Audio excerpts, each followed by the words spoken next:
The letter arrived on a Tuesday, and Effie Garrison burned it before Frederick Dawson could finish reading it over her shoulder. She did not apologize. She did not explain. She simply fed the paper into the stove's iron mouth, pressed the door shut with her boot heel, and turned around with a face as closed and hard as the mountains that ringed the valley of Copper Creek, Colorado, in the autumn of 1882. Her jaw was set. Her green eyes were the color of river water before a storm. And the way she looked at Frederick, like he was an intrusion, like his very presence in her kitchen was a kind of betrayal, made something deep in his chest tighten until breathing became a deliberate act. "That was a banker's seal on the envelope," he said quietly. He was not the kind of man who raised his voice. He had learned long ago that quiet words cut deeper and lasted longer than shouted ones. "It was my mail," Effie said. "Effie, do not." The word came out like a warning shot fired into open air, not at him exactly, at the entire concept of being questioned, of being looked at too closely, of being seen. "Do not, Frederick." He looked at her for a long moment. The kitchen smelled of wood smoke and biscuit dough, and something older beneath both of those things, something like fear, though she would have thrown every cast iron pan in the room at his head if he'd said so aloud. Outside, the wind was picking up. October wind in Copper Creek was a serious thing, a thing with weight and intention, and it was pressing itself against the walls of the Garrison homestead as though it, too, wanted in to see what she was hiding. He picked up his hat from the table. He set it on his head. He walked to the door, opened it, and paused with the cold rushing in around him. "All right," he said, and he left. She stood in the kitchen for a long time after that. Long enough that the fire in the stove burned low. Long enough that the biscuit dough in the bowl began to dry at the edges. Long enough that the fear she'd been holding behind her sternum like a fist finally loosened its grip just enough for her to breathe. But only just. To understand Effie Garrison, you had to go back 4 years, to the summer of 1878, when the territory of Colorado was still finding its legs, and a woman alone on a 160-acre homestead was either the bravest creature alive or the most desperate one. Often both. The truth had a habit of being two things at once in places like Copper Creek, where survival was never guaranteed, and pride was the one currency that never ran short. Effie had come west with her husband, Daniel Garrison, a man of big dreams and moderate talent who had believed absolutely in the homestead promise of the Timber Culture Act, that the land would yield itself to those willing to work it, that the West was an open hand rather than a closed fist. Daniel had been wrong about a lot of things, but he had been right about the land itself. The land was extraordinary. The valley sat cradled between two ridges of pine and aspen, watered by the tributary that Copper Creek drew from the mountains above, and the soil was rich dark loam that grew everything they planted and did it generously. What Daniel had not been right about was his own body.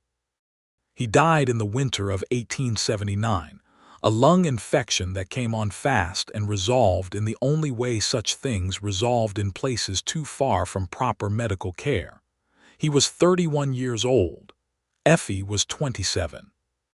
They had been married 6 years, and she had loved him sincerely if not passionately, and his death left her with the homestead, 2 horses, 11 head of cattle, a small flock of chickens, $400 in savings held at the Copper Creek branch of the First Territorial Bank, and a pride so fierce and stubborn it functioned almost like a second skeleton, something she carried inside her that held her upright when everything else threatened to collapse.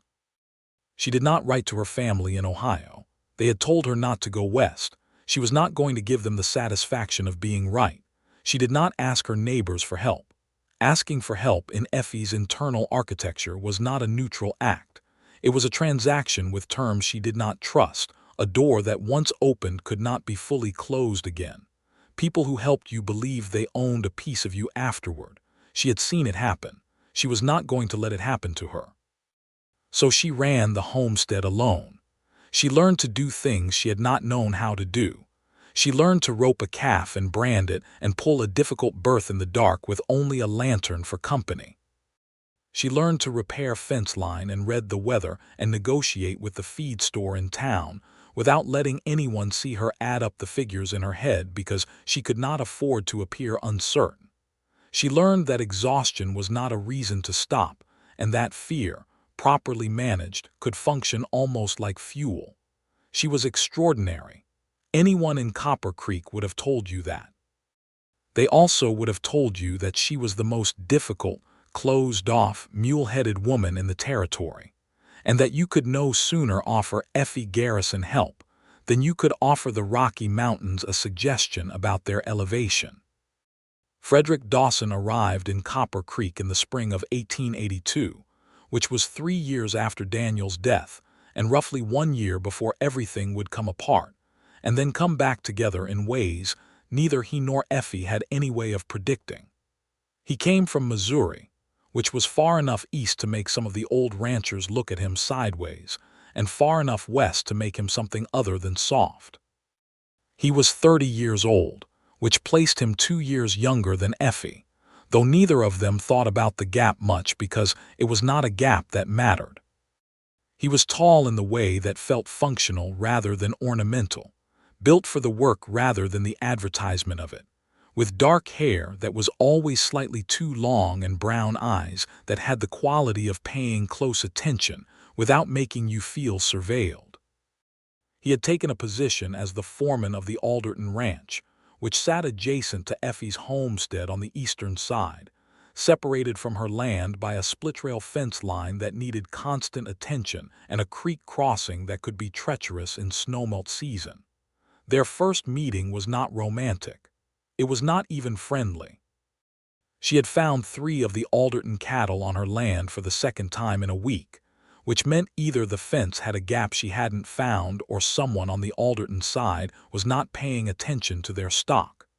She rode to the Alderton property and presented this information to the new foreman with the directness of someone who had spent 3 years not wasting words. Frederick listened to her. Not the polite, distracted listening that men often gave women in 1882, but actual listening, where his eyes stayed on her face and his posture said that whatever she said was going to receive genuine consideration. Then he said, "You're right. It won't happen again." That was it. No defensive explanation. No counterargument. No attempt to suggest she might be mistaken or that the cattle might have wandered from her land onto theirs instead of the other direction. Just an acknowledgement and a promise.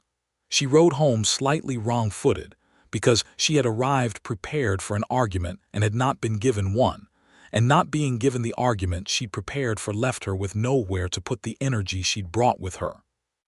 The cattle stayed on the Alderton side of the fence after that.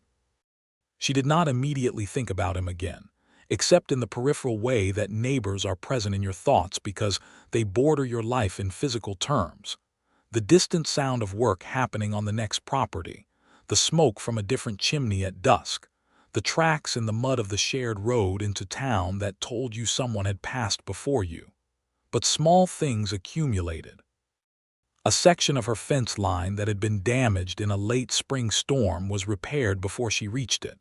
The new post set with a precision that wasn't her own work, the wire strung tight and true. She looked at it for a long time, standing in the morning cool with her work gloves still in her hand. She looked at the posts. She looked at the line of them stretching down the slope. She looked back at the Alderton property in the middle distance. She said nothing about it to anyone, because saying something about it would require acknowledging that she had noticed it, and acknowledging that she had noticed it would require deciding how she felt about it, and she was not ready for that particular sequence of events. The summer of 1882 brought the kind of heat that turned the creek low and the grassland brittle and made every rancher in the valley anxious in a bone-level way that had nothing to do with thought and everything to do with instinct. Effie's cattle were thin despite her best efforts. The pasture she'd planned to rotate them onto in July was scorched before she reached it. She bought supplemental feed from the store in town on credit, which she hated, and said nothing about this to anyone, which she also hated but less than the alternative.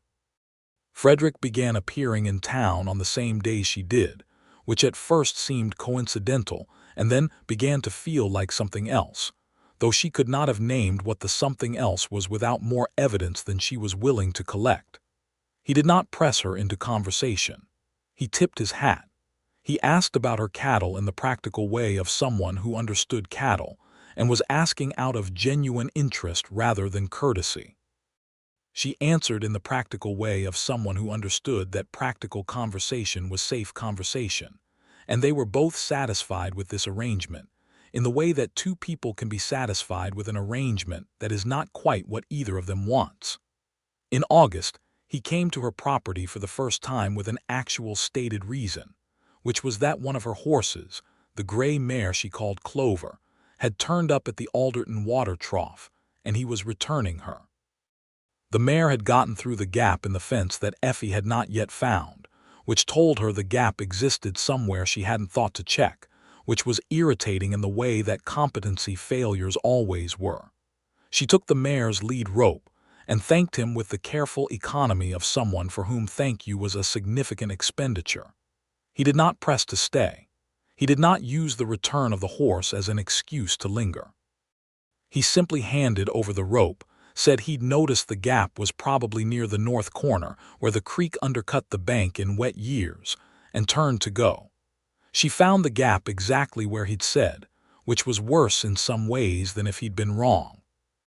The autumn of 1882 began to close in, and with it came the thing that Effie had been managing not to think about directly for the better part of a year, the thing that the letter from the First Territorial Bank had been the latest development in, the thing she had burned so that no one, specifically Frederick, who had been in her kitchen because he'd come to return a tool she'd lent to the Alderton ranch months ago, and then taken back when she remembered she needed it but apparently hadn't retrieved quite right, could see the shape of her disaster.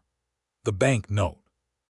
Daniel had taken a loan in 1878 before they left Ohio, a loan against the homestead he was about to claim, which had seemed reasonable to both of them at the time because they had expected the land to produce steadily, and the payment schedule had seemed manageable. What they had not anticipated was Daniel dying in the first year, which removed the labor equation they'd built their calculations around. What Effie had not anticipated was that 3 years of managing a loan, of lean summers and expensive winters, of medical costs she could not avoid and equipment failures she could not defer, would erode the savings until she was not just behind on the note but significantly, catastrophically behind in a way that the First Territorial Bank was beginning to communicate about in letters with very official seals that she burned before anyone could read them. The latest letter had said 120 days. She had done the arithmetic. That brought her to the first week of February, 1883. If she did not make up the deficit, which was $240, a sum that might as well have been the moon, the bank would call the note and the homestead would be lost. She had not asked for help. She would not ask for help. This was not stubbornness for its own sake.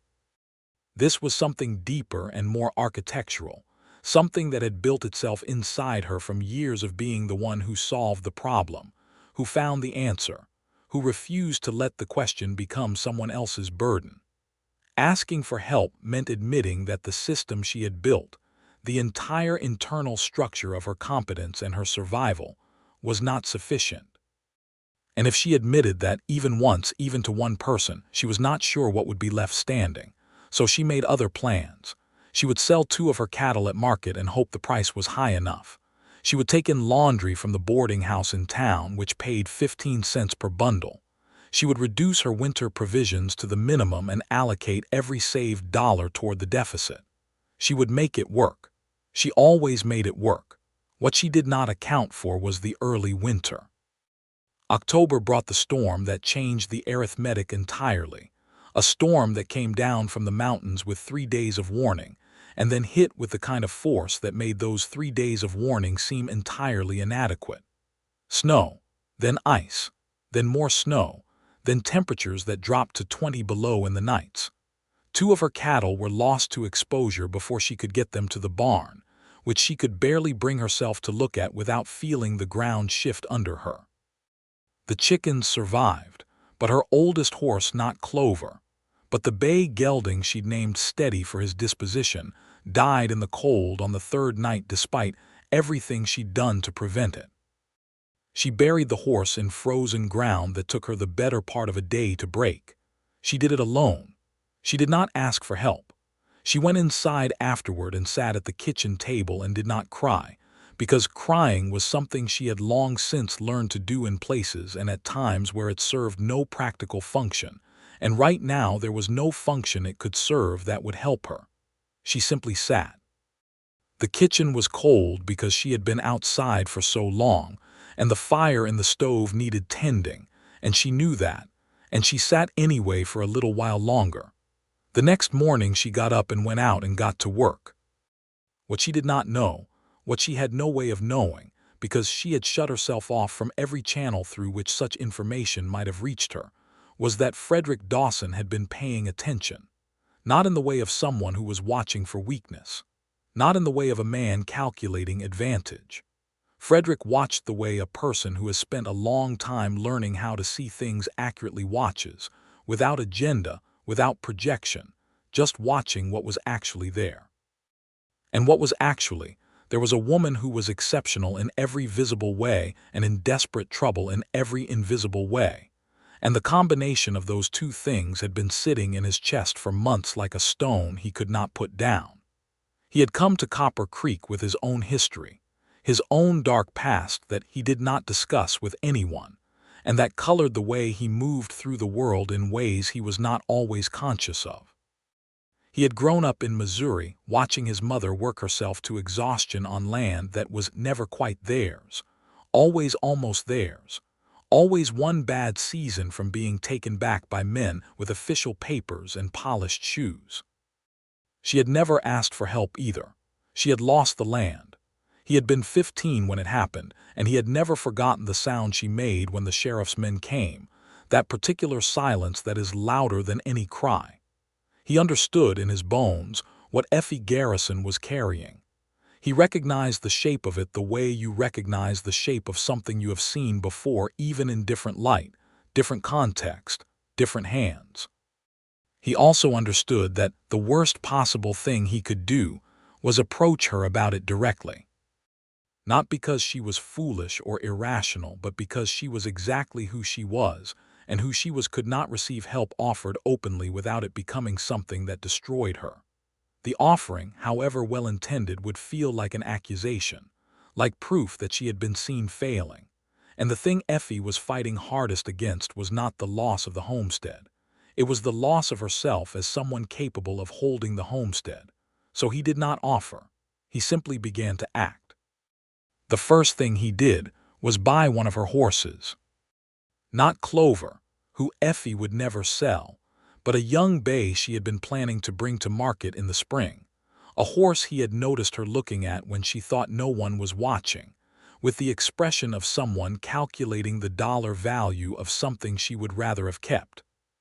He sent word through the Alderton Ranch's hand, presenting it as the Alderton operation needing an additional horse for spring work, and named a price that was considerably above market without being so far above it as to seem suspicious. Effie sold the horse. He saw her in town 2 weeks later, and she looked slightly less like a woman standing at the edge of a cliff. He did not tell her the horse was for him. The Alderton operation did technically need the horse. He was not lying. He was just not telling her the whole story. The second thing he did was more complicated. He knew, from conversations with the feed store owner, not asking about Effie, because that would have been a betrayal she never would have forgiven if she learned of it, but in the general way of someone who was the foreman of a neighboring operation, and legitimately needed to understand the commercial landscape of feed supply in the valley, that Effie was buying supplemental feed on credit at prices that were punishing. The credit markup at the Copper Creek feed store was 20% above cash price, which was standard but brutal if you were already tight. He arranged, through a supplier he knew from his Missouri contacts, to have a bulk delivery of quality hay and grain sent to the Alderton Ranch. Then he had the Alderton Ranch hand deliver more than the Alderton operation needed, with the excess left at Effie's fence line with a note that said simply, "Extra from the Alderton order. Too much for our barn space." No obligation. No obligation. He had chosen those words carefully. They were the right words. They made it about the Alderton surplus rather than her need. They made it logistical rather than charitable. They gave her every exit she needed to accept without it costing her anything. She left the hay and grain sitting at the fence line for 2 full days. He could see it from the Alderton Ridge when he rode the high pasture. He watched it sit there and did not push. He just watched. On the 3rd day, it was gone. He felt something loosen in his chest that had been tight since the October storm, and he recognized that loosening for what it was. And then he pushed that recognition somewhere quiet and went back to work, because the last thing either of them needed right now was for him to be thinking about feelings. November arrived with the kind of cold that meant business, but not the killing cold of the previous month, and the valley settled into the rhythms of a hard winter in a way that was functional if not comfortable. Effie came into town less frequently, which was prudent given the road conditions and the cost of the trip. And when she did come in, she was wearing the same coat she had been wearing since Daniel's time, a heavy wool coat that was well-made and still functional, but had the look of something that was doing its job through determination rather than ease. Frederick managed to be in the dry goods store on the same afternoon she was there in late November, buying the particular things that told the story of a woman provisioning for maximum efficiency and minimum expenditure: dried beans, salt pork, cornmeal, coffee, but only a small amount. No sugar, which he knew she used because he had been in her kitchen twice now and had seen the sugar bowl on the shelf, and its absence from her purchases said something she would not have wanted said. He did not comment. He made his own purchases. He said good morning in passing, and she returned it with the same careful economy. He did not hold the door for her in a way that would suggest he was watching her, just in the ordinary way that anyone holds a door for anyone coming behind them. But after she left, he went back to the counter and quietly added a 5-pound bag of sugar to an order he claimed he'd forgotten, and asked the store owner to add it to a delivery he knew was going out toward her road the following week, bundled in with a Copper Creek community staple order that was a real thing that actually existed, and said it was for the Garrison homestead and they should put it on his account, not hers. But they should just say it was part of the community order she'd prepaid a partial share of because she had, in fact, prepaid a partial share of a community order in September, though not for sugar and not for this delivery. The store owner gave him a long, slow look. Frederick met that look with complete equanimity. "She's a good neighbor," he said simply. "She'd do the same." The store owner's wife, who had heard this from behind the curtain, said nothing, but she smiled at her needlepoint in a way that suggested she had understood more than either of the men in the room. December in Copper Creek was a particular kind of beautiful that existed in direct proportion to how difficult it was. The snow on the ridgelines was white against a sky so blue it looked manufactured, and the creek was running quietly under ice, and the aspen stood bare and silver in the morning light like something you would put in a painting if you wanted to make a painting about loneliness and beauty existing in the same place at the same time. Frederick found himself thinking about Effie more than was strictly useful. He found himself building theories about her that were more detailed than the information available actually supported, and then finding himself irritated by this habit, and then finding that the irritation was not effective at stopping it. He had been in relationships before. He had understood himself, after Missouri, to be a person for whom relationships were pleasant but not central, whose compass was set to work and movement, and the next necessary thing rather than to permanence and home, and the particular weight of another person's life becoming entangled with your own. He had thought this about himself for 10 years and had not found reason to revise it. He was finding reason now, and it was inconvenient. She was, and this was the word he kept arriving at, which was not a romantic word but was the truest one, remarkable. Not in the soft sense. Remarkable in the way that very specific competence is remarkable. The way that watching someone do something extremely difficult extremely well creates a kind of awe that is physical rather than intellectual. He had watched her work her land with the efficiency of someone who had thought through every motion and eliminated the ones that cost effort without producing result. And it reminded him of watching master craftsmen in Missouri. The way their hands knew things their minds didn't have to be asked anymore. She had become the land in some sense. It had gotten inside her, and she had gotten inside it. He also thought about the sadness in her. Not self-pity, nothing like that, but the particular sadness of someone carrying more than one person should have to carry without the option of setting any of it down.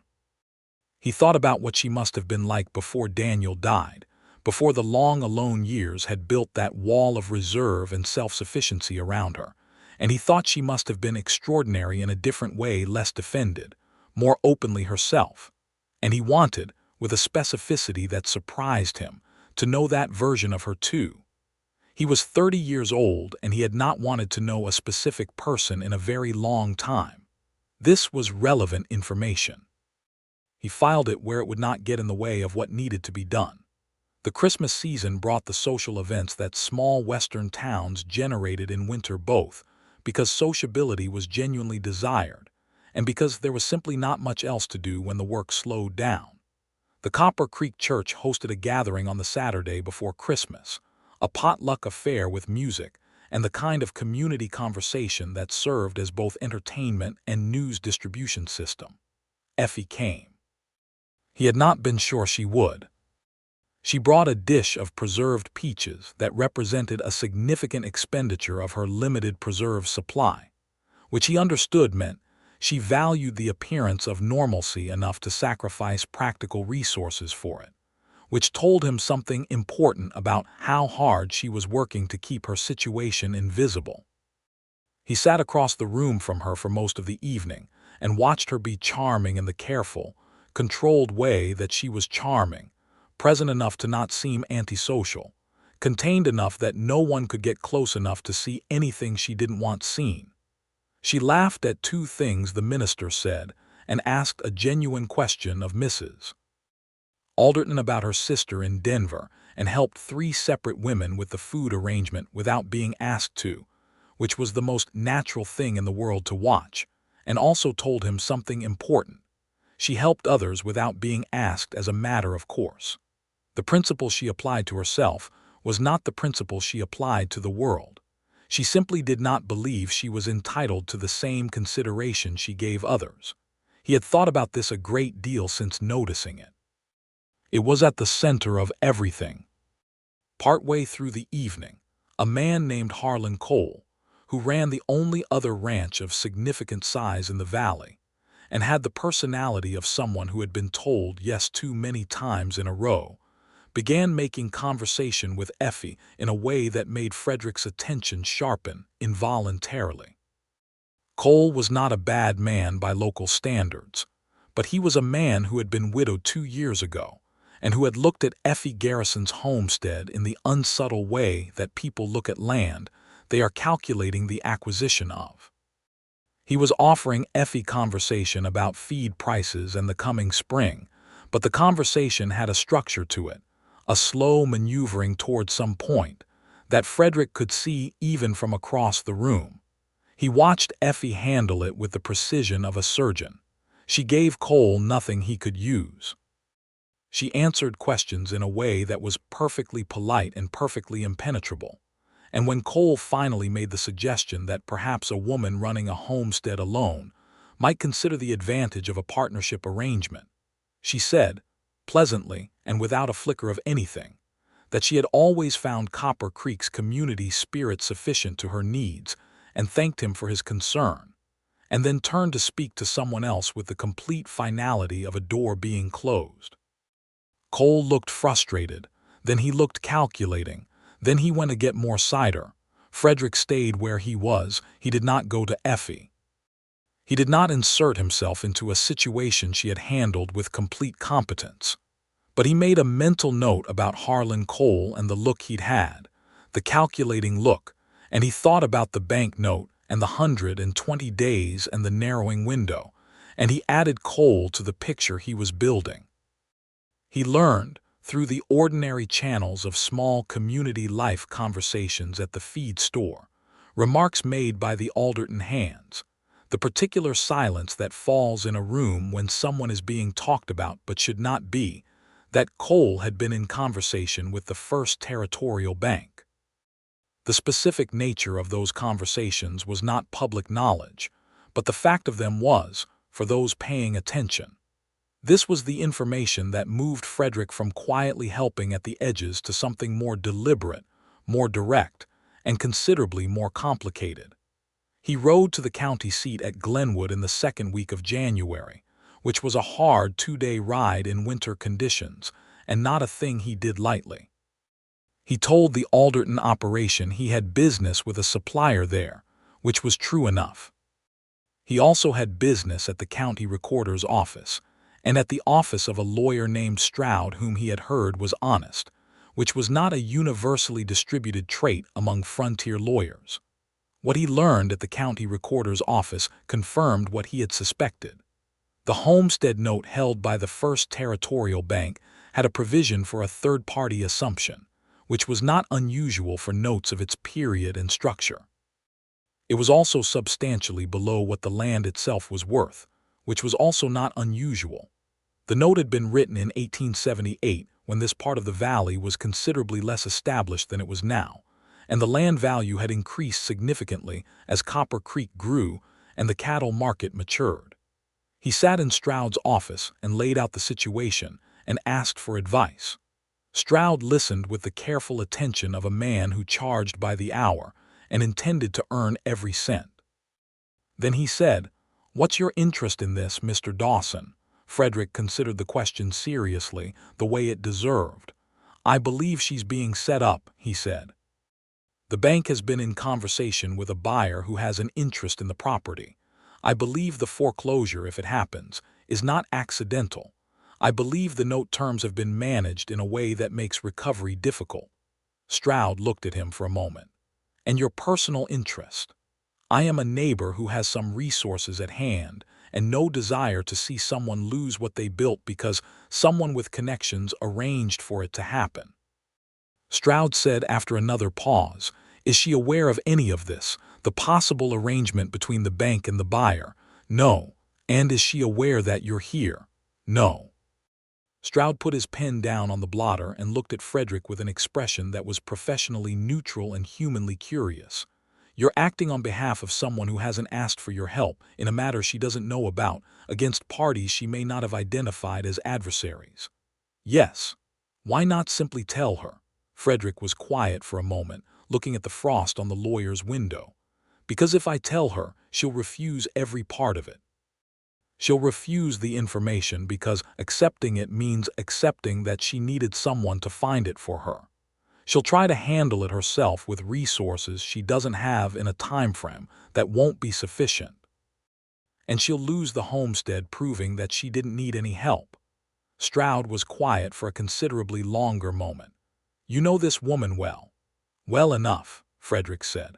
What came next was a series of careful, legal, complicated steps that Frederick executed with the methodical precision of someone who had learned that the difference between a solution and a trap was usually in the details. He used a portion of his savings, money he had been accumulating since Missouri, money that had no specific purpose because he had never, until now, found a purpose specific enough to use it for, to purchase the note from the First Territorial Bank before it reached its final deadline. This was legal. This was possible. It required the bank's cooperation, which he obtained not by explaining his intentions, but by offering them cash settlement of the outstanding balance plus a negotiated fee that covered their administrative costs and left them indifferent to whether Effie Garrison or Harlan Cole or anyone else ended up with the property. Banks were, in Frederick's experience, ultimately indifferent to outcomes as long as the numbers resolved. He gave them numbers that resolved. He then had Stroud draw up a long-term payment arrangement for the note under its new holder, himself, with terms that were achievable on the kind of returns a well-run 160-acre homestead with good cattle could generate in a normal season. The payments were structured to start in spring and escalate slowly as the operation recovered from the difficult winter. The terms were fair. Genuinely fair, not lender generous but borrower fair, the kind of terms someone drew up who actually wanted the other party to succeed. He had Stroud send the paperwork to Effie through the mail. He was back in Copper Creek before it arrived. The letter came on a Thursday afternoon. Effie was in the barn when she heard the mail rider's horse on the road, and she came out with her hands still dirty from the repair work she'd been doing on a stall wall and took the envelope from him with a nod. She recognized immediately that it was not from the First Territorial Bank. The seal was from a Glenwood office she did not know, a legal office, and the handwriting on the envelope was careful and precise. She opened it inside at the kitchen table with the kind of deliberate calm she applied to things she expected to be bad news. It was not quite bad news. It was news that required significant rearrangement of her internal understanding of her situation, which was its own kind of disorienting. The note she had owed the First Territorial Bank no longer existed in the form she had known it. It had been purchased, the letter explained, by a private party through entirely legal means. The outstanding balance was now owed to this private party rather than to the bank. The attached payment schedule had been established by the new note holder and differed considerably from the original terms. The new terms were, and she read this 3 times because she did not trust her first reading, genuinely manageable, achievable, not charity, not forgiveness. Payment, but payment on terms that a woman alone on a working homestead could actually meet. The private party was identified in the legal paperwork as Fr. Dawson. She sat with this for a very long time. The fire needed tending. The afternoon light changed around her. She sat with it. The range of things she felt was considerable and largely in conflict with each other. There was relief, which she resented. There was gratitude, which she resented even more. There was anger, which was at least a feeling she understood and knew what to do with, though when she examined it carefully, it was not entirely clear who the anger was directed at. Because on close inspection, Frederick had not done anything that warranted anger except perceive her need without being asked to and act on it without being invited to. And when she put it like that, the anger began to dissolve into something more complicated. There was also, somewhere underneath everything else, something that might have been the very first edge of being moved, of being known, of having someone see through the architecture she had built and respond to what was underneath it, not with pity, not with condescension, but with practical, quiet, careful action. She put on her coat. She rode to the Alderton ranch. Frederick was at the corral working with one of the Alderton horses, a young animal that was still learning to trust the rope, and he turned when he heard her horse coming up the road with the expression of someone who had known this was coming and had prepared for it in whatever way he was able. She dismounted. She held the letter. She said, "How long have you known?" he said. "About the bank, a few months," she said. "And you said nothing?" He said, "No." She looked at him. The wind was cold between them, the January wind that had real teeth, and neither of them seemed to notice it. "Why?" she said. He was quiet for a moment, not in the way of someone choosing words to manage the situation, but in the way of someone choosing words to tell the truth accurately. "Because if I'd said something, you would have shut the door," he said. "Not because you're too proud to accept help, though that's part of it, but because you've built something here that you needed to believe you could hold on your own. And the moment someone else knew the shape of it, it would stop being yours in the way you needed it to be." She was quiet for long enough that the horse in the corral snorted and shifted. "You assumed a great deal," she said. "I did," he said. "I was right. The simplicity of that, the complete absence of apology in it, combined with its total lack of self-congratulation, did something inside her that she would think about later in the privacy of her own kitchen when she had time to examine it properly. The fence repairs, she said. Yes. The feed delivery. Yes. The sugar. He had the grace to look briefly uncertain about that one, as though he had hoped the sugar might have gone unattributed. Yes. The horse. The Alderton operation genuinely needed Frederick. He stopped. Yes, he said. She looked at the letter in her hand. She looked at him. She was 31 years old and had been alone for 3 years, and she was excellent at being alone, and she had believed until roughly this moment that being excellent at it was the same as being satisfied with it. The terms, she said, in the arrangement, are they genuinely fair? Have Stroud look at them independently, he said immediately. I'd expect you to. They're fair, but don't take my word for it.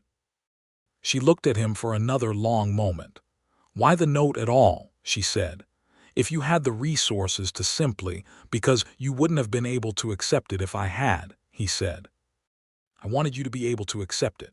She looked away from him, across the distance of the valley, at the ridgeline where the snow was bright in the afternoon sun. Something in her chest was doing something it had not done in a very long time, something she had forgotten was possible, something that felt like the careful opening of a thing that had been held shut too long. I find you extremely aggravating, she said. I know, he said. You had no right to go to Glenwood without telling me. No, he said. I didn't, and yet you did it anyway. Yes. And Harlan Cole, she said, because she had read the letter twice more on the ride over, and the reference to the bank's previous inquiries had given her enough to piece together the rest. He was in conversation with the bank. I believe so. She turned back to look at him directly. You bought the note to prevent him from acquiring the property.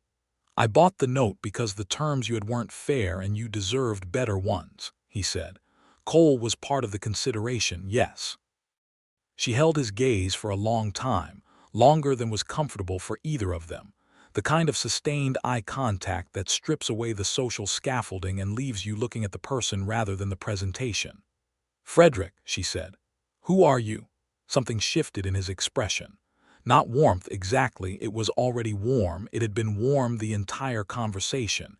She was just now allowing herself to register it, but something deeper than warmth, something more permanent. I'm someone who has been paying attention, he said, for quite a while. She mounted her horse. She looked down at him.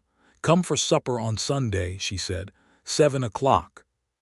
She rode away before he could answer, which was, he thought, very much in character. He was there at 7 o'clock on Sunday. The supper was a significant undertaking. He understood, arriving and seeing the table set with the good china that was reserved for occasions, and the candles that she had clearly acquired recently, that this was her response, not words, because Effie Garrison's native language was not words. It was action, it was doing. It was the material evidence of effort and intention. The supper said everything the conversation had not. It said she was choosing to extend herself. It said she was willing to let him in, at least this far, at least to this table, at least for now. They talked. Really talked, not the practical exchange of fence line and cattle prices, but the kind of talk that builds a picture of a person, where they came from, what they had lost, what had made them who they were in the particular configuration they had arrived in. He told her about Missouri, about his mother's land, about the 15-year-old boy who had watched official papers take the life they had built and had decided somewhere in that watching that he would never be on the wrong side of that equation again. She listened with the complete attention she gave to things she actually wanted to understand. She told him about Ohio, and about Daniel carefully but honestly, and about the first year alone on the homestead when she had not been sure she would survive and had determined to survive anyway, and about what that year had made of her, both the strength and the cost of it. He listened in the way he always listened, with the quality of attention that made the speaker feel entirely visible rather than exposed, which was a significant distinction, and one she was only beginning to know how to receive. He stayed until the candles were low. He left before it was improper. At the door he stopped and looked at her with the careful honesty that seemed to be his default. "I'd like to continue this," he said. "Supper," she said. "You," he said. She looked at him for a moment, then she said, "Come Friday, I'll have pie." The winter turned gradually toward something that was not quite spring, but was beginning to think about it. That February and March quality of the high country, where the snow starts to soften at the edges, while still meaning business in the center. And Frederick came to Effie's homestead for supper every week, and sometimes twice a week. And she came to have Sunday midday meals with the Alderton family, at which Frederick was consistently present. And both of them understood that the shape of their relationship was changing in the way that landscapes change, not dramatically, not overnight, but steadily, and in a way that when you looked back you could not quite identify the exact moment when. It had become different than before. He helped with the spring work. Not offered, but let in, she would come out of the barn to find him already at the fence line, and instead of sending him away, she handed him a staple and got to work beside him. This was a significant development. This was Effie Garrison permitting proximity that was not strictly necessary, and both of them understood it in the way you understand a language you haven't learned yet but can hear the structure of. The spring market came, and she sold her cattle at prices that were good, better than she'd hoped, and the first payment on the new note was made in April with enough left over that she bought coffee in a quantity that suggested she was no longer rationing it, which Frederick noticed and which made him quietly, genuinely happy. In May, with the valley green and the creek running high, and the aspens leafed out so that the whole ridge was this trembling pale gold green that you had to stop and look at or risk losing it before you'd really seen it, Frederick asked if he could take her to the summer dance in town. She said, "Are you asking me to a dance?" He said, "Yes." She said, "I am not generally a dancing person." He said, "Neither am I." They went to the dance. They danced precisely 3 times, which was 2 more than either of them had planned on and 1 fewer than he had hoped for, and the exact right number in retrospect. They were not elegant dancers. They were both people who approached physical coordination through the practical rather than the graceful, and dancing was neither practical nor graceful in their particular execution of it. But there was something in the fact of his hand at her waist and her hand in his, in the way she looked up at him once in the middle of the second dance with an expression that was entirely unguarded, just for a moment, before she closed it back up, that was worth considerably more than elegance. He walked her to her horse at the end of the evening. The night was warm for May, and the stars were the specific stars of the Colorado high country, which were more stars than most places had room for. He said, "Effie," she said. "Yes," he said, "I think you know what I want to say." She was quiet for a moment. She was looking at the stars rather than at him, which was a way of looking that was not avoidance so much as preparation.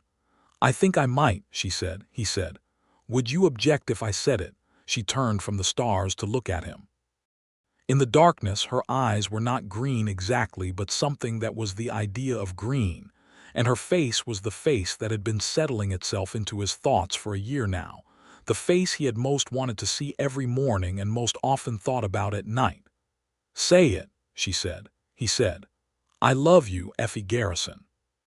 I have been watching you be extraordinary for the better part of a year, and I have arranged my entire life around the periphery of yours, and I am no longer willing to remain on the periphery." She was quiet for long enough that a brief, cold version of fear moved through him. Then she said, "I have been very difficult," he said. "Enormously," she said. "I am likely to continue being difficult." He said, "I'm aware," she said. "I burned your letter in the stove." He said, "You did." She said, "And you came back." He said, "And I came back." She reached out and took his hand. The gesture was simple, just fingers finding fingers in the dark. Nothing dramatic in the execution of it, but for Effie the simplicity of it was its whole significance. She was letting him be here. She was letting him be real. She was letting the wall down not in a sudden collapse but in the deliberate, voluntary way that only permanent things happen. She said, "I love you too, Frederick. I have been terrified of it, but I do." He brought her hand up and pressed his mouth to her knuckles, which was an old-fashioned gesture for a 30-year-old man in 1883, but it was the right one. It was a gesture that said she was the kind of thing that warranted the old, careful forms.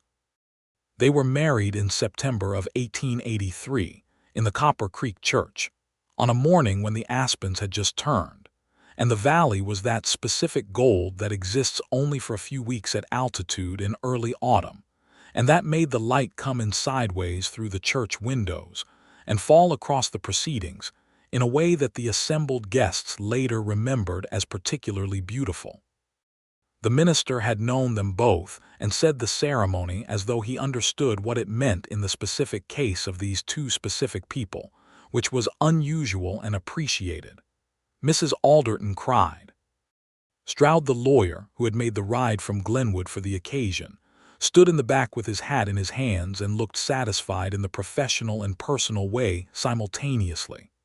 The Copper Creek store owner's wife spent the entire reception smiling at her needlepoint, and when her husband asked what she was smiling at, she said, "I told you so, and I didn't say a word." Effie wore a dress that was ivory wool with a green collar that was the exact color of her eyes in river water light, which she had made herself, and which was better than anything she could have bought. And she walked down the aisle of the Copper Creek Church with the posture of someone who was not being given away, but was arriving somewhere of her own choosing, which was the truest thing about her and always had been. Frederick stood at the front of the church and watched her come and had the specific experience of understanding that he was looking at his life in a configuration that was entirely right, that everything that had happened, Missouri, the loss, the long years of working toward something he hadn't had a name for, had been moving toward this exact point, and that the point was worth every step of the approach. When the minister asked if he took this woman, he said yes with the quiet directness that was his native mode, and when the minister asked if she took this man, she said yes with the same, and the assembled community of Copper Creek felt in the exchange of those two syllables the weight of everything that had not been said by either of them over the previous year, and several people who had not planned on crying found themselves doing so anyway. The homestead became theirs together, which required a renegotiation of arrangements that Effie undertook with considerable precision. She had very clear ideas about what was hers and what was shared and how that worked. Frederick had even clearer ideas about her right to those distinctions and supported each of them with the same practical, undemonstrative care that he brought to everything. The note, which had been Frederick's claim against her property, was the first thing she addressed. She sat him down at the kitchen table 3 days after their wedding and placed a revised agreement in front of him that she had drafted herself and had a second opinion on from a lawyer in town, and told him she wanted the note restructured as a joint obligation rather than a personal one, which was her way of saying that the homestead was now truly shared and she was not going to be in the position of owing her husband money for her own land. He read it carefully. He said, yes. They both signed it. The first year of their marriage was a good year, which was not something that could be assumed in the Colorado high country in the 1880s, but which was the case here. The winter was hard but manageable. The cattle came through with only minor losses. The land, which had been generous under Effie alone and had been maintained with two people's attention through a difficult winter, rewarded the spring with growth that had the quality of something overdue. Frederick's official position remained at the Alderton Ranch through the first spring, because he had obligations there that he honored, but by summer of 1884 he had negotiated an amicable end to the arrangement and turned his full attention to the Garrison homestead, which they renamed, after considerable debate between them, which was spirited and occasionally loud and always interesting, the Creek and Ridge Ranch, for the landmarks that defined its boundaries. They added 15 head of cattle. They added a second barn. They hired a hand in the fall, a young man of 23 named Wilkes, who was honest and hardworking and very afraid of Effie for the first 3 months and very fond of her for every month after that. Once she established that honest effort was the only standard she applied, and that meeting it was sufficient. Harlan Cole had attempted one further maneuver in the spring of 1884, when it became clear that the First Territorial Bank foreclosure route had closed, by making an offer directly to Effie for the purchase of the property, which she declined in person, and with a pleasantness that was the most effective possible rebuff because it gave him absolutely nothing to push against. He left. He did not come back. He bought a ranch in Utah the following year, and that was the end of his relevance to this story. The dark matter of Frederick's Missouri past, which he had mentioned but not fully opened, came up properly in the winter of their first year. Effie asked him about it one evening by the fire, asked directly, because she had decided that whatever the principles were that governed her reception of help, they were not principles she intended to apply to the emotional life of her marriage. And he told her. He told her about his mother and the land and the sheriff's men, and the long years of working towards something stable enough to defend. He told her about the particular shape of helplessness that watching his mother lose everything had put in him, and how it had made him the person who noticed the shape of Effie's trouble from the outside because he had seen exactly that shape from the inside, just from a different angle. She listened. She did not offer easy comfort or tidy resolution. She said when he finished, "I'm sorry that happened to you," and she said it with the quality of meaning it completely, not as social formula but as genuine witness to genuine loss. Then she took his hand across the space between their chairs and held it until the fire burned down, and this was one of the better things either of them had ever experienced. In the spring of 1885, they had their first child. It was a boy. They named him Daniel Frederick Garrison Dawson, which was a great many names for a small person, but each of them meant something, and none of them could be left out without losing a piece of the meaning. Daniel for the man who had built what Frederick and Effie now tended and expanded together. Frederick for the man who had chosen all of this. Garrison for the land. Dawson for the future. The boy arrived in March, which was not the ideal month in the high country because March had a habit of behaving like January when you needed it to behave like May.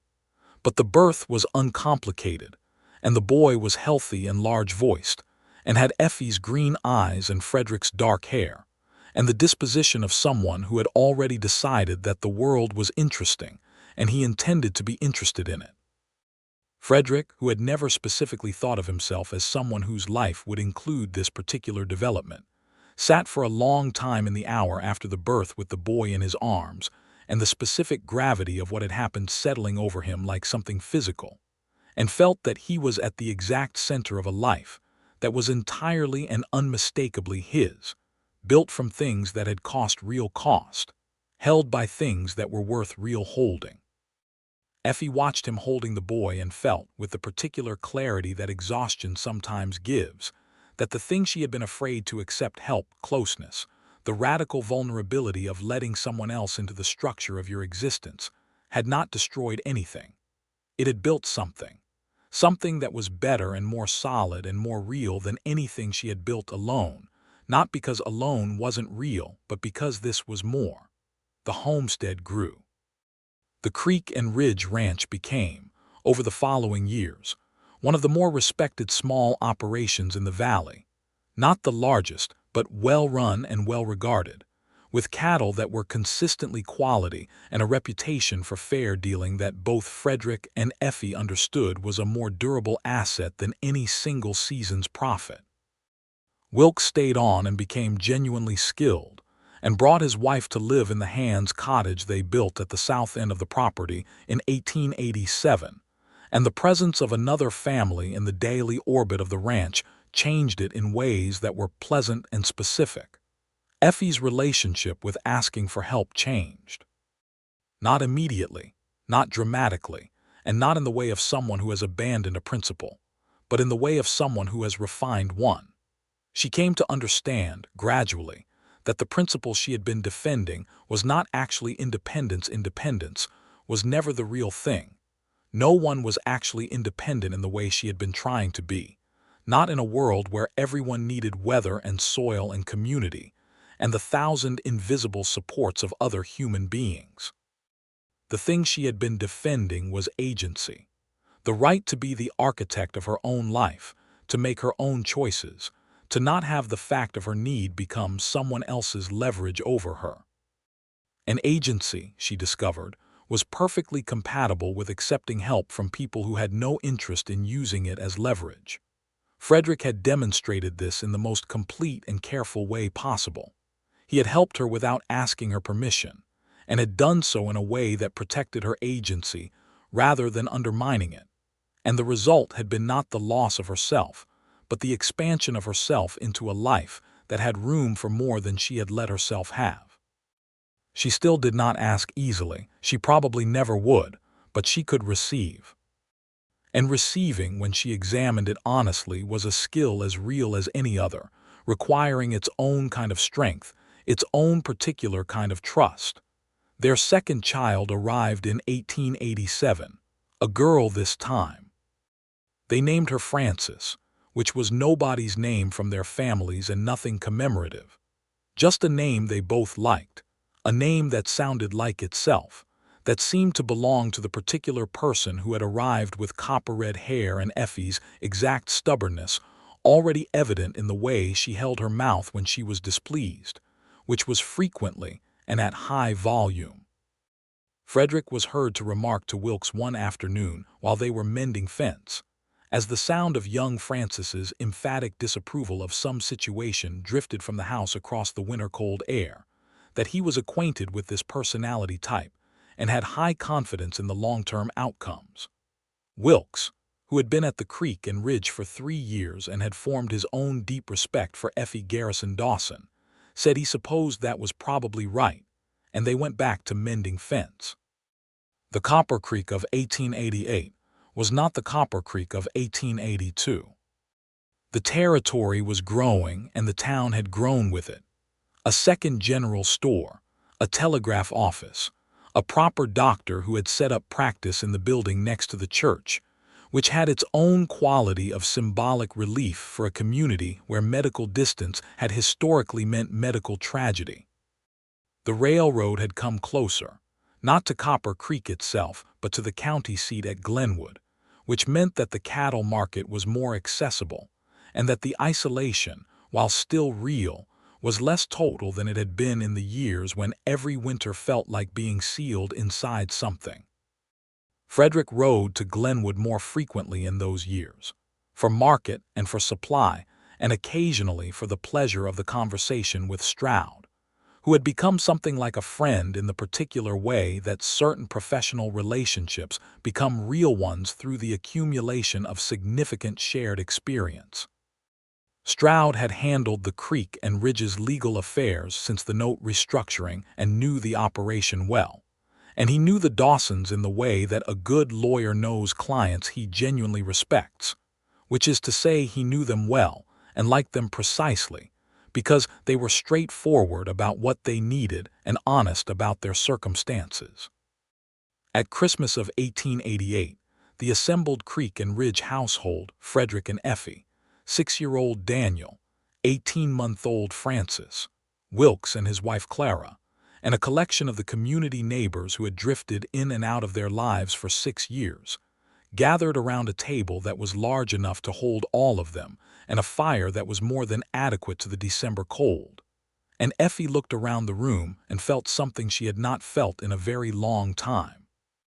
Possibly since before she came west, possibly for the first time this completely, she felt full.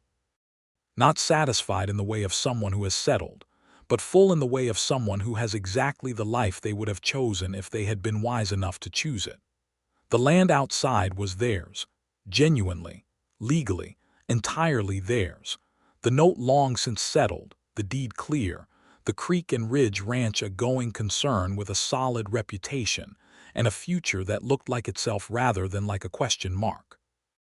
The people around the table were hers in the way that people become yours through years of choosing each other.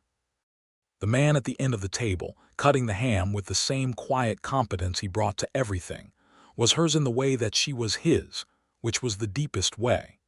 Frederick looked up from the carving and found her watching him, and gave her the particular look that had developed between them over 6 years of marriage. Not anything dramatic, not a romantic look in the theatrical sense, but a look that communicated with the efficiency of two people who had learned each other's full language, that said, "I know. Me too, we did this. It's real." She raised her coffee cup slightly. He smiled, which was not something he did frequently enough for it to be devalued, and went back to the ham. Young Daniel, who was 6 and deeply interested in everything, asked at dinner whether the Creek and Ridge Ranch would someday be his. Frederick said, "If you want it and earn it," Effie said, "if you're willing to work for it." Daniel considered this with the expression of someone 6 years old encountering an interesting philosophical problem. Frances, who had no opinion as yet on the inheritance of property, but many opinions on the potato situation on her plate, expressed herself eloquently and was attended to. After supper, when the guests had gone and the children were in bed, Frederick and Effie sat by the fire in the way they sat most evenings now, with the comfortable presence of two people who have enough history together that silence between them has substance rather than absence. The fire was low.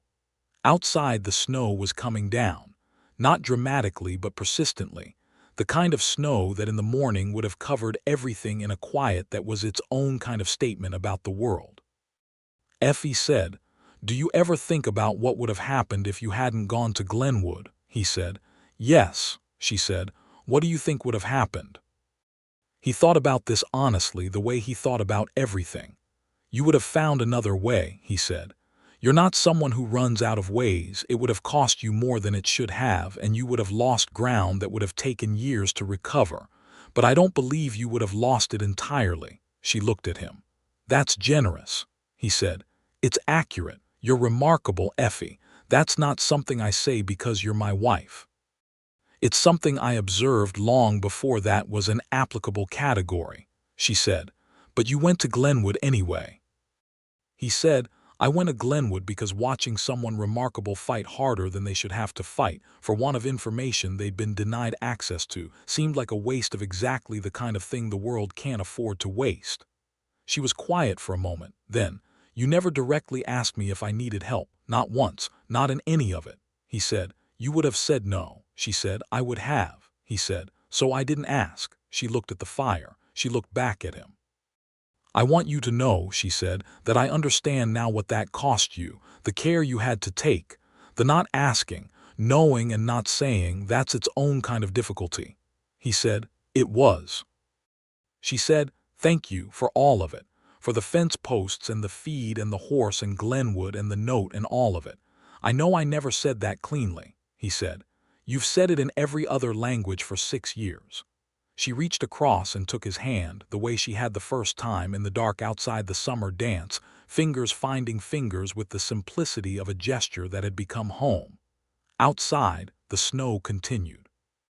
The Creek and Ridge Ranch sat solid in the Colorado winter, the way things sit that have been built with care and kept with devotion and defended, when defense was required, with the quiet, methodical love of someone who understands that the most important things are worth every measure of effort they require. The cattle were in the barn. The horses were warm. The children were sleeping in their beds upstairs. Daniel sprawled with the complete physical abandon of a well-loved 6-year-old. Frances curled with her characteristic intensity even in sleep.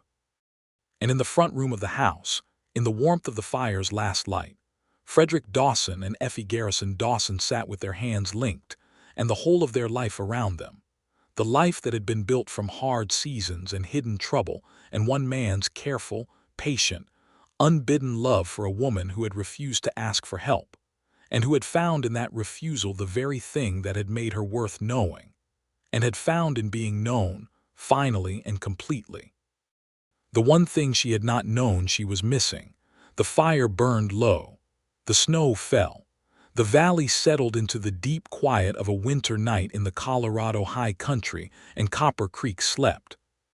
And everything that mattered was exactly where it was supposed to be.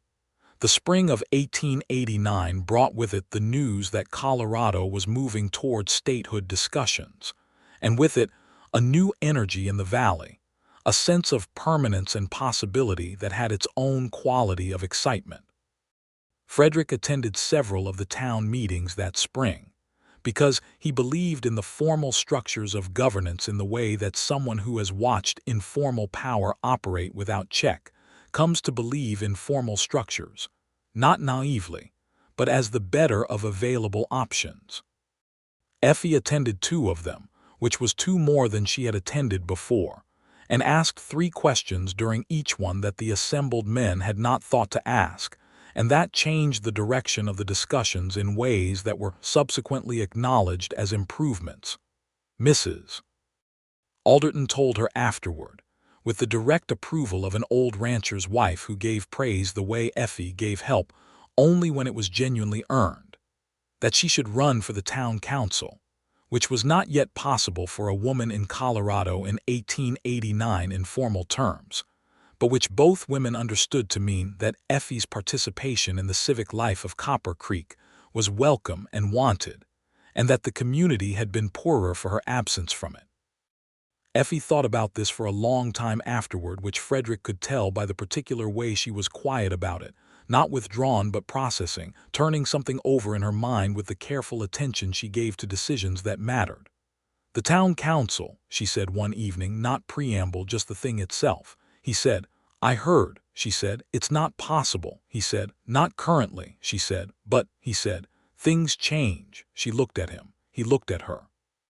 They both understood, without needing to make it explicit, that they were talking about the same thing from different angles, and that both angles were correct.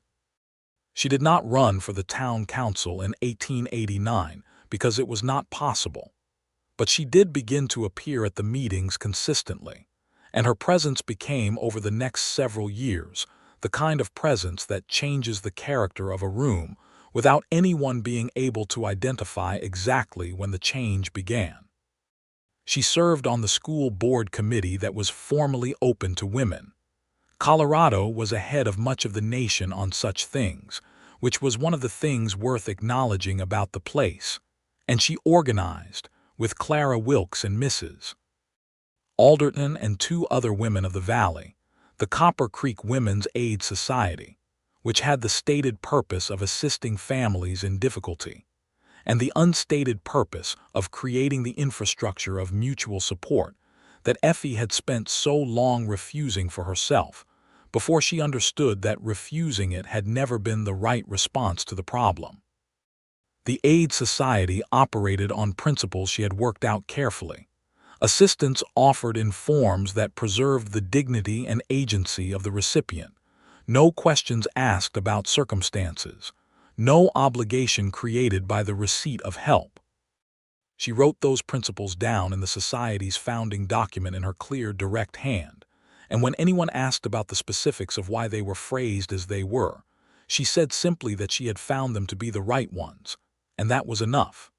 Frederick, when he read the founding document, recognized in it the precise articulation of what he had done for her in 1882 and 1883, rendered now into formal principle and offered to the wider world. He did not say this to her.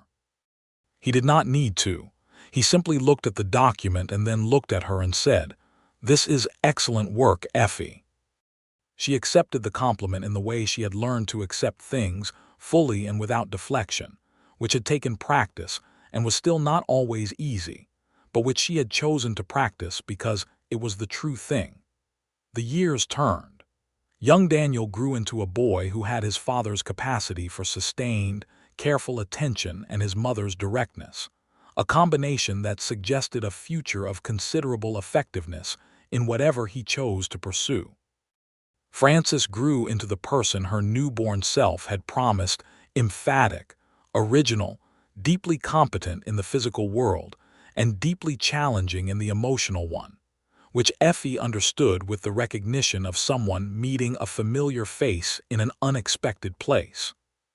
There was a third child, a boy born in 1891, when Effie was 39, and the pregnancy had been harder than the previous 2, and Frederick had spent the final 2 months of it in a state of quiet, controlled fear that he managed not to show, and that Effie was aware of and was moved by, and said nothing about because saying something would require them both to acknowledge how afraid they were.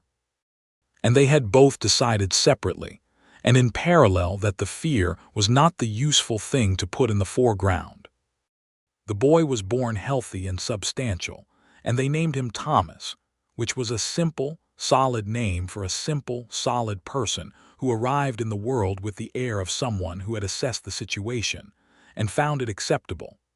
He had no particular physical resemblance to anyone in the family's established portrait, which Effie said meant he was entirely himself, and Frederick said was the best possible start. With 3 children and a growing ranch, and the full life of a woman who had finally permitted herself to inhabit the full space of her existence, Effie Garrison Dawson moved through the 1890s with the quality of someone who has found the exact level of difficulty that calls out their best self, and is grateful for it in the deep, practical way of someone who knows that gratitude is not a passive feeling but an active orientation. She still did not ask for help easily. She probably never would. It was not something that had been fully unwound, nor did it need to be. But she had learned the difference between protective independence, which was useful, and isolating stubbornness, which was costly, and the knowledge of that difference had changed the shape of her life in ways that were entirely, demonstrably, materially good. Frederick, for his part, had stopped helping her without asking, because he no longer needed to. She let him in now, not always smoothly, not always on the first approach, but genuinely and permanently, with the knowledge that his presence was not a compromise of her integrity but an expansion of it. He was good at the life they had made. He was good at the work, and at the marriage, and at the fathering, which surprised him sometimes, not in the fact of it but in the specific ways it expressed itself. In the patience he had for young Thomas's questions, in the way he and Daniel could work alongside each other in a silence that was company, in the way he managed Frances, which was not really management at all but engagement, responding to her intensity with his steadiness in a way that gave her something to push against that did not break. In the summer of 1895, on a Thursday morning when the creek and ridge was producing well, and the valley was green, and the children were variously occupied, and Effie was doing the books at the kitchen table in the house that had been hers and then hers alone, and was now so thoroughly theirs that the distinction was historical rather than practical. Frederick came in from the north field and set 2 cups of coffee on the table and sat down across from her and said, 13 years. She looked up from the ledger. 13 years since what? He said. Since you burned that letter. She set the pen down. She looked at him. Outside, through the window, the valley was exactly what it had always been, the ridgelines with their pine and aspen, the creek in its summer voice, the far blue of the sky above the higher peaks where the snow never left entirely, and below all of it the dark, rich soil of the Garrison homestead, the Creek and Ridge Ranch, the 160 acres that had been Daniel's dream and Effie's determination and Frederick's quiet, steady love. She said, I regret the burning. He said, I don't. If you hadn't burned it, we'd have had the conversation right then, which would have been the wrong time for it. She said, you have a theory about that, he said. I have a theory about most things. She said, tell me this one, he said. You needed to find out on your own terms. You needed to receive the thing when you were ready for it, not when you were backed into a corner with it. The burning bought time. The time was necessary. She was quiet for a moment, looking at him with the expression that had softened across 13 years without losing any of its precision, still the green-eyed, exact attention of a woman who saw clearly and thought clearly and felt, when she felt, with a completeness that was the most intimate thing about her. She said, I love you, Frederick. I have loved you for 13 years and I have not said it enough. He said, you've said it in every other language. She reached across the table and took his hand. Outside, the Creek and Ridge Ranch went on being exactly what it was, real and solid and earned and full, the product of hard seasons and quiet devotion and one woman's refusal to ask for help that had somehow, through the patience and love of the right man, become the foundation of a life that asked for nothing more than what it already had. which was everything. Which was, in the Colorado high country in the summer of 1895, with the mountains above and the creek below, and the life between them exactly as it was meant to be, entirely and finally enough.